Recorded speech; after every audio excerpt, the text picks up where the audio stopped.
Eu convido, então, para a sua manifestação, suas considerações, para a sua fala, o nosso amigo Delão, Marcelo Delão da Silva, diretor do Sindicato dos Servidores da Tributação, Fiscalização e Arrecadação do Estado de Minas Gerais, representando aqui Hugo René de Souza, presidente do Sinfaz-Fisco. Com a palavra, Delão. Boa tarde, gente. Obrigado, deputados. Cumprimento todos aqui na pessoa da deputada Beatriz, que fez o convite. O professor Cleiton, grande amigo nosso aqui. E obrigado, gente, por ter vindo. Boa tarde a todos vocês.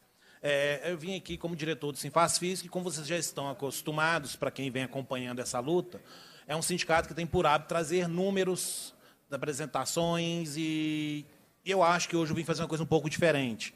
O Hugo faz isso com excelência, o João Batista, que é outro diretor nosso, com perfeição, ele é especialista em contabilidade pública, então ele tem o domínio dessa área.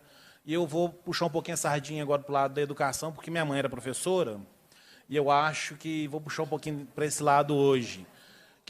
Quando a gente pede para o governo alguma coisa, a gente pergunta alguma coisa, a primeira coisa que a gente precisa saber que pergunta a gente tem que fazer. E eu acho que eu vou procurar aí hoje fazer um estudo em cima dessa questão. Eu acho que é importante a gente saber que a gente precisa de uma recomposição, a gente tem que ver se tem condições, porque o governo fala que não. Os estudos do sindicato, para quem entra no site do meu sindicato, lá, o Sinfaz-Fisco, MG, tem um mentirômetro, onde a gente desfaz algumas verdades, desfaz algumas mentiras que o governo insiste em dizer. E a gente rebate lá com dados que o próprio governo divulga. Ele divulga, por exemplo, entradas, saídas e o saldo. Quando o governo fala que não tem dinheiro, a gente faz a conta. Quanto que ele recebeu, quanto que ele gastou e tem saldo. E isso mostra lá. E eu tinha pedido para colocar umas planilhas, não sei se é possível. Se não for, não tem problema, não. A planilha? Não? Não tem problema, não. O que acontece? Vou, então, trabalhar da seguinte forma. Eram 2 arquivos, não precisa, não. Não, dá para fazer sem. O que acontece, gente? Quando a gente vai trabalhar com números, a primeira coisa que a gente tem que pensar é quais números a gente quer saber. É bom que eu compacte a apresentação. O que acontece? No caso agora do Estado, eu queria fazer uma comparação simples.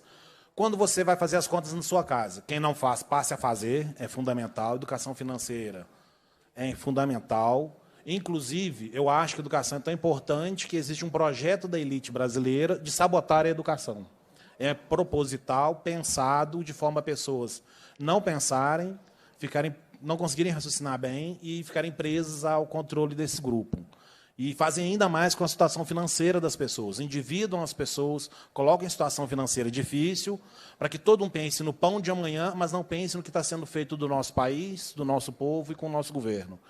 Graças a Deus, consegui mudar um pouquinho isso a nível federal, pelo menos. E o que acontece?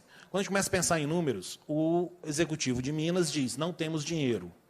Mas só dizer não temos dinheiro não é o suficiente. Eu quero ver esses números.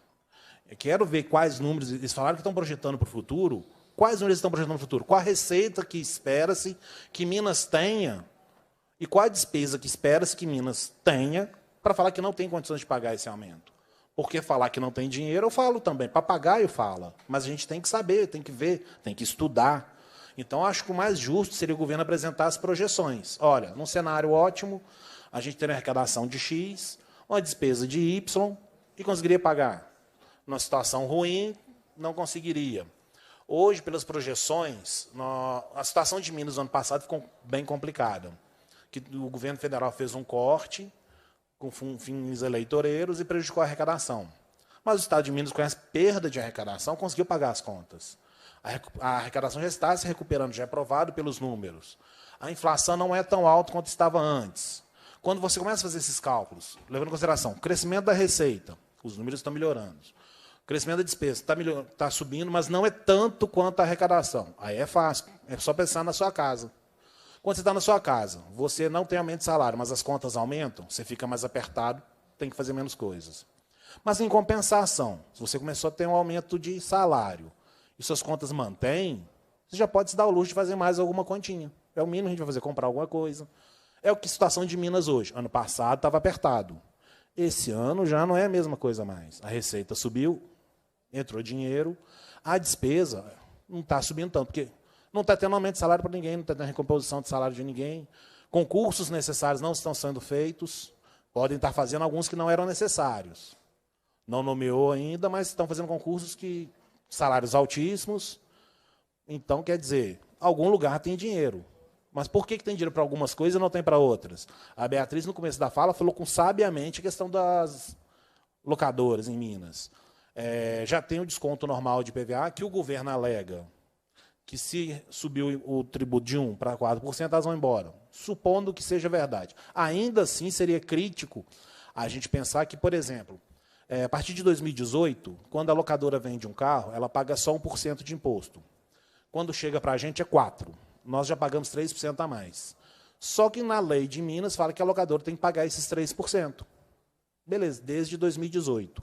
O Zema, esse ano, pediu um projeto onde ele dá de presente esses 3% para as locadoras, porque não ia cobrar. Falar que Minas tem dinheiro suficiente para abrir mão desse valor. Espera aí, se Minas tem dinheiro suficiente para abrir mão de quase R$ 1 bilhão, segundo nossos cálculos, então ele tem dinheiro para fazer mais coisa. Porque se pode abrir mão para a gente que é rica, por que para a gente que precisa disso para viver não pode fazer? Queria terminar minha fala agora agradecendo a todo mundo, agradecendo a oportunidade. Quem tiver curiosidade dos números, no site do Sinfaz Físico tem um mentirômetro, sugiro entrar lá e dar uma olhadinha, para vocês terem uma ideia de quanto o governo tem hoje em caixa. Só que é uma coisa interessante, o governo tem em caixa, mas fala que não tem. Mas não tem coragem de mostrar o número. Você já parou a pensar nisso, professor? Deputada? Por quê? Se não tem, só mostrar. Prova. A gente quer ver as provas agora, a gente não quer mais promessa. Obrigado.